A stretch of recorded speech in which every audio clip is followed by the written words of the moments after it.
Hey, let me show you a few tips how you can try to fix mobile data issue on your Samsung Galaxy S25. So first of all, we have to verify mobile data activation. So we have to ensure that mobile data is actually enabled.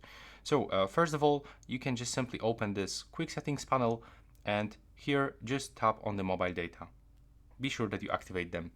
If you already did it, then you can try to disable airplane mode. So we have to check that the airplane mode is actually turned off, as it actually disables all wireless communications. So it looks the same. You have to open this panel and be sure that you switch off airplane mode.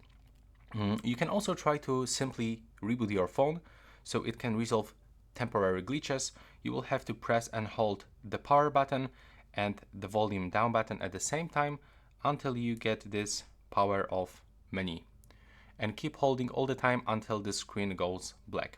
If you remove Bixby from your power key, then you have to only hold power key. Then inspect the SIM card. So you can remove and reinsert your SIM card to ensure it's seated correctly. Because when you actually misaligned or faulty SIM, can actually disrupt data services. You can also try to reset network settings. So you will have to go into settings, scroll to general management, then move into reset and go into reset mobile network settings. If it still doesn't work, then you can try to update software. So you have to ensure that your S25 is running the latest software version. Updates can actually address known issues affecting connectivity. So you have to go into software update and be sure that you have the latest one.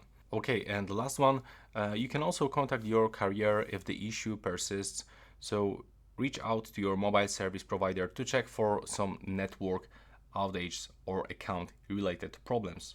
So this is all the tips. Tell me if it works and please subscribe.